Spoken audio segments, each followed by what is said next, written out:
em estúdio está Luís Correia Tavares, da World Spreads. Luís, muito boa tarde. Aproveitando este tema da Líbia e do preço do petróleo, que hoje está em queda, olhando para o Brent e a análise técnica do Brent, qual é a perspectiva que podemos ter para os preços do petróleo? O petróleo encontra-se numa tendência altista e a consolidar. Os níveis importantes do petróleo seria não perder o nível 100, isto no que respeita ao curto prazo, e o nível 83 para o longo prazo, isto para que não saia desta tendência altista que vem desenvolvendo já desde princípios de junho de 2010. No entanto, tem um nível de resistência muito importante que corresponde a um gap que deixou, que é o nível 118. É um nível que, de superado, anula, portanto, esta tendência lateral baixista de curto prazo, meio curto prazo, que corresponde a uma consolidação e que, superando e fechando este gap, depois dar-lhe-á a continuidade das subidas. No entanto, no caso de quebrar essa barreira dos 100 e perder esta tendência altista, qual é depois a tendência para os preços? Exatamente, a tendência para os preços, dado que ele já corrigiu 38,20% do retrocesso de Fibonacci, portanto, perdendo a barreira dos 100, encontra o nível 95 como próxima paragem e o nível, portanto, 88, 89 aproximadamente, o máximo de uma correção permitida. Perdendo este nível, pois teria mais descidas e perdendo o nível de 83, este nível, sim, é o nível mais importante, que perdendo este, depois tem como próximas paragens o nível 78 e o nível dos mínimos, que estaria na ordem dos 67. De qualquer forma, nesta altura a tendência ainda é altista. Portanto, ainda todas é altista estas notícias e esta correção de hoje é momentânea. É altista a tendência e a correção é sólida e inclusivamente lógica e até necessária para quem quer apanhar ou para quem quer encontrar...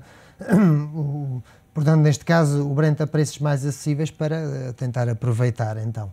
Mas lá está, para aqueles que operam de uma forma mais racional, esperariam pela ruptura do nível 118, que é isso que dá confirmação às subidas de longo prazo. Enquanto não chegarmos a esse nível, vamos andar aqui a oscilar. Desaproveita-se todo este percurso, mas andamos a oscilar. Luís, passando para os índices, este é também um momento de grande volatilidade, muita incerteza em relação ao caminho que as principais praças mundiais vão tomar.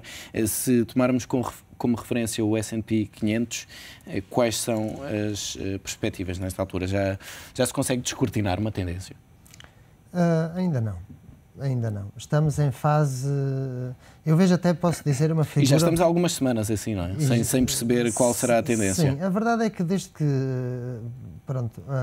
ele corrigiu o 38,20% do retrocesso de Fibonacci, o que é bastante saudável, no que respeita ao longo prazo. Mas provocou uma onda baixista, fez, portanto, ressaltos a semana anterior. Se verificarmos, o nível de volume é muitíssimo baixo nestes ressaltos e quando existem vendas, o volume aumenta. Sempre que vemos alta volatilidade e grande volume vendedor e fraco volume comprador, normalmente a tendência é de queda. E se pegarmos nas figuras que os mesmos desenvolvem chartistas, que temos aqui, um chamado galhardete, isto seria para, depois da ruptura do nível 1100, dar continuidade às descidas com uma projeção, pois com a próxima paragem no nível 1020. A verdade é que eu tenho aqui a amarela o nível 1220, porque é um nível a ter atenção que, de superado, poderia nos levar ao nível 1260. Mas este nível, o nível 1260, é o grande nível que nós temos que, só depois de o mesmo superado, é que entramos novamente neste ciclo em que ele andou, onde procuraremos novamente os 1300, 1350. Essa é a próxima grande resistência. Exato. Até lá, vigiar, e o meu conselho passa por isso, vigiar o nível 1100, que em caso de perdido poderíamos continuar a dar continuidade às quedas, e o nível 1220, que no caso de superado levar-nos-ia aos níveis aqui, portanto, indicados. Mas eu vejo, na verdade, tendências para continuidade nas quedas no meio prazo, porque não vejo divergências, não vejo nenhum indicador nem oscilador que me diga de que este ressalto é verdadeiro.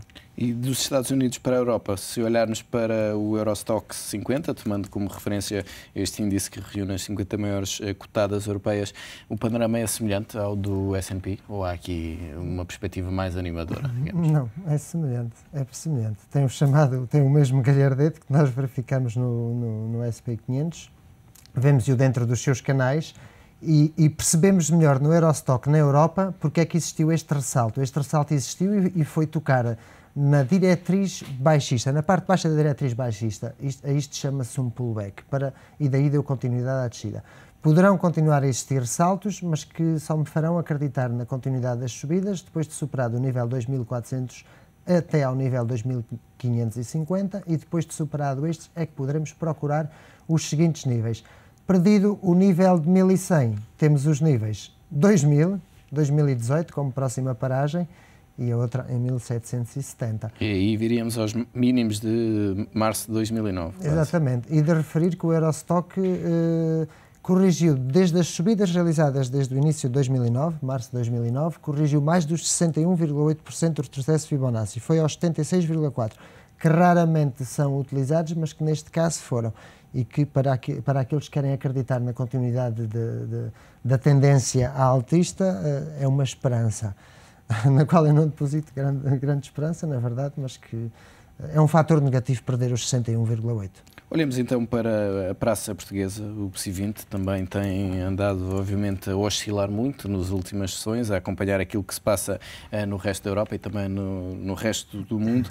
E daqui para a frente, quais são as principais resistências que a praça portuguesa enfrenta?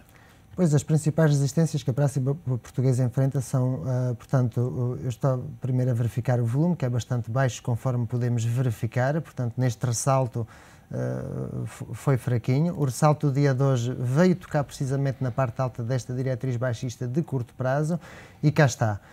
Coincide também com o chamado pullback de toda esta linha descendente, e neste momento o nível a conquistar será o nível 6.350, 6.400 aproximadamente, e o nível 6.600. O nível a vigiar e a não perder será os tais mínimos de 5.750. E ao longo das últimas semanas a praça portuguesa esteve lá perto, mas ainda não passou para o limiar inferior dessa. Aí é o grande perigo para a praça portuguesa. Se o perdermos, pois a próxima paragem estaria nos 5.240 e nos 4.980, se perdermos esse nível. O que representa quedas acentuadas. O que representa quedas acentuadas, e inclusivamente podemos dizer que está corrigida 100% de toda a subida iniciada desde 9 de março. Portanto, estamos outra vez no ponto de partida. Perdendo, entramos em sentido contrário de longo prazo. Não o perdendo. Mas à partida, feita esta correção, é de esperar que haja de facto esse regresso às subidas, ou nem isso justifica? Não temos divergências que nos digam que vamos entrar em subidas. Temos apenas pequenos indicadores, pequenas figuras de volta, que são os chamados dodges e martelos, que são figuras que assinalam uma possível volta, mas que não nos dão projeção. Portanto, só superado o nível 7.000 e 7.350 é que poderemos acreditar. Não é menos verdade que estamos bastante longe, mas o investimento racional é este, é entrar na tendência. Vamos olhar para dois dos pesos pesados da praça portuguesa. A Galp tem vindo a corrigir muito nas últimas semanas, também tem vindo a ser pressionada pela queda dos preços do petróleo. E daqui para a frente? A Galp tem vindo a corrigir, mas encontra-se numa fase de consolidação. Anulou a sua diretriz altista que tinha de longo prazo, mas corrigiu 50% de toda a subida que a mesma efetuou.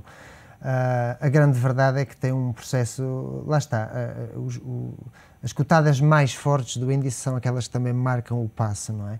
E a verdade é que ela fez o também chamado pullback. E o nível 14 é o nível que nós deveríamos superar, e depois o nível 15. O nível 15 porque não somente é um nível importante de resistência, como também anula a fase de consolidação que a cotada casou. Poderemos ver pelos máximos e pelos mínimos, que portanto, nesse nível, portanto, seria o nível a superar. E o nível que não deveria perder seria o nível, precisamente, de 11.060, porque de perder iria a 10.017, 10.050 aproximadamente. 10.50, peço desculpa.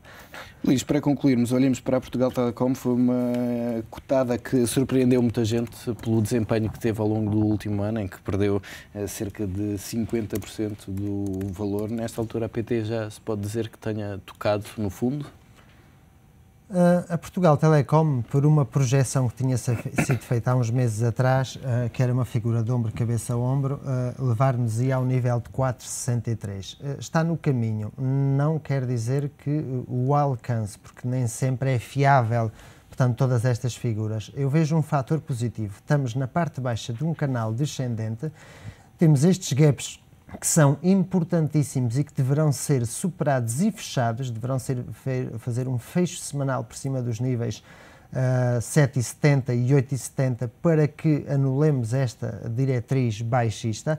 No entanto, há um fator bastante positivo, que é uma grande divergência, máximos e mínimos na cotação descendentes e vários osciladores, entre eles MEGT, Momento, RSI e estocástico, todos em crescente, com mínimos e máximos crescentes. Quer isto dizer, está a começar a deixar de haver aqui interesse vendedor crescente e há gente a começar a posicionar-se de alguma forma. Há uma troca de mãos e a qualquer momento, com a superação do nível 6,40, poderemos ter um salto importante imediato até ao nível 7,70. E o fechar deste gap é o fechar mais importante para que dê continuidade a esta subida. Eu prevejo fortes ressaltos para esta cotada neste momento. Luís, muito obrigado por estas explicações. Até para a semana. Até para a semana, muito obrigado.